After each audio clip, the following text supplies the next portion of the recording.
and general stores, tea house and vada pav center, automobiles, collection, constructions, Nehru Nagar, Vijapur road, Solapur. राज्यात सध्या उपमुख्यमंत्री अजित पवार आणि शिरूर खासदार अमोल कोल्हे यांच्यात खडाजंगी पाहायला मिळते। अजित पवारांनी नाव न घेता आधी खासदार अमोल कोल्हे यांना दम देत त्यांच्या विरोधात उमेदवार उतरवून निवडणूक जिंकून दाखवतं असं म्हटलं होतं। त्यावर शिरूरचे राष्ट्रवादी शरद पवार गटाचे खासदार अमोल कोल्हे यांनी प्रतिक्रिया देत शिरूर लोकसभा निवडणूक जिंकून दाखवण्याचं चॅलेंज स्वीकारलं होतं।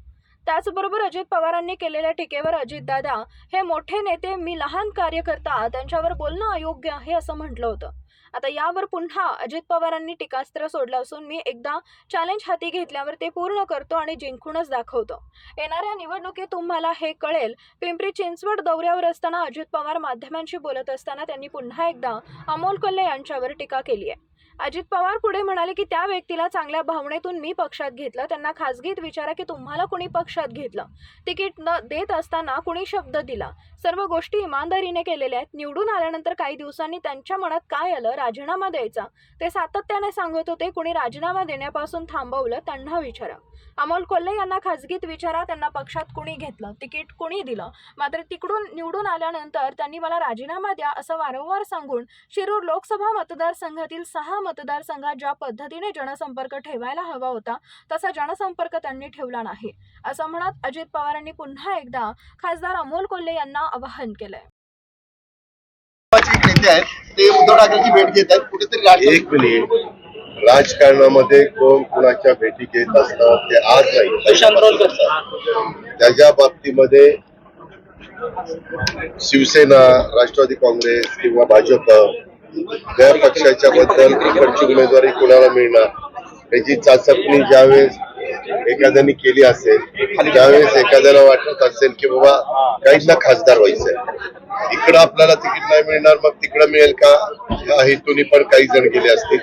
माझं आणि त्यांचं काही संभाषण झालेलं नाहीये, परंतु मी संजोग वागिरेचा आणि उद्धव ठाकरे साहेबांचा फोटो दोघांचा एकत्रपणे बघितलेला आहे।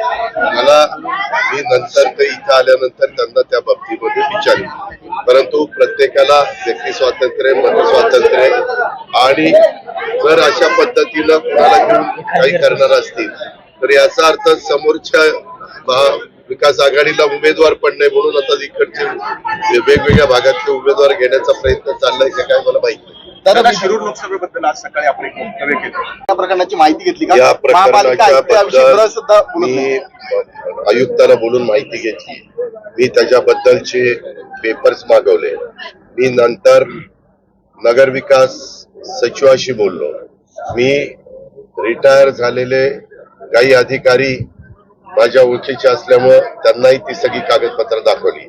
मी नितीन करीरांशी बोललो, कारण त्यांनी पण नगरविकास पाहिलेलं होतं। अशा काही 5 ते 6 अधिकाऱ्यांशी बोललोय।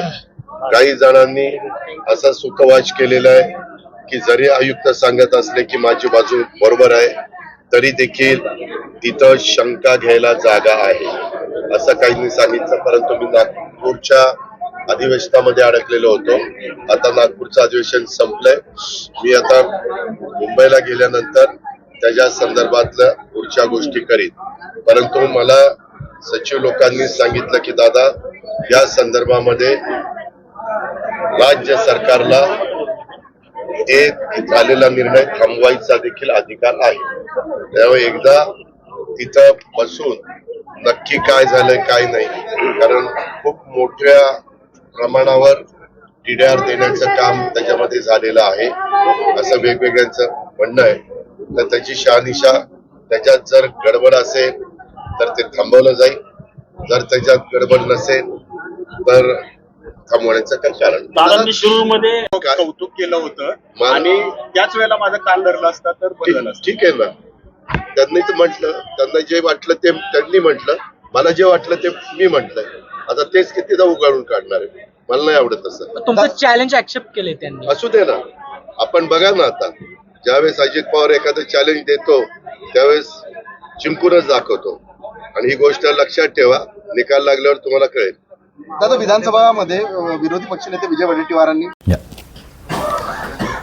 आदरणीय उपमुख्यमंत्री अजितदादा पवार यांनी काही विधानं केल्याची गोष्ट माझ्या निदर्शनास आली आपल्या माध्यमातून, आणि याविषयी अनेकांनी मला प्रतिक्रिया विचारली. परंतु आदरणीय दादा हे फार मोठे नेते आहेत, राज्याचे नेते आहेत. त्यांच्या मार्गदर्शनाखाली अनेक वर्ष काम केले आणि त्याचबरोबरीनं जेव्हा चांगलं काम केलं तेव्हा अजितदादांनीच पाठीवर शाबासकीची थाप दिलेली आहे. म्हणजे पहिल्याच टर्ममध्ये कोणतीही राजकीय पार्श्वभूमी नसताना पहिल्याच टर्ममध्ये 2 वेळा संसदरत्न पुरस्कार मिळाला तेव्हा दादांनी कौतुक केलंय.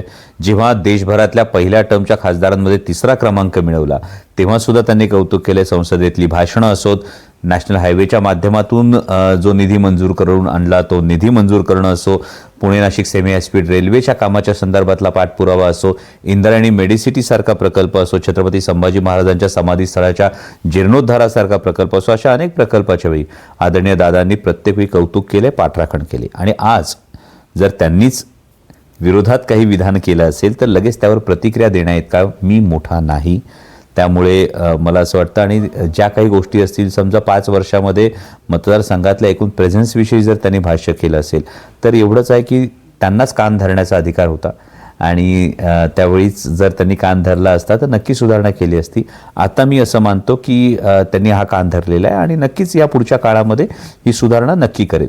आणि आज दादांनी ही भूमिका बदललेली, त्यांनी राजकीय भूमिका ही जी दादांची बदललेली, त्यामुळे आदरणीय शरदचंद्रजी पवार साहेबांचा गट आणि अजितदादांचा गट यामध्ये जर शिरूर लोकसभा मतदारसंघाची लढत होणार असेल आणि आदरणीय दादा उमेदवार या संदर्भात देणार असतील तर हे राजकारण आहे. यामध्ये काही कुणाला गैर वाटण्याचं कारण नाही.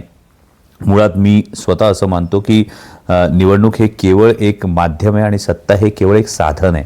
सत्ता हे अंतिम साध्य नाही.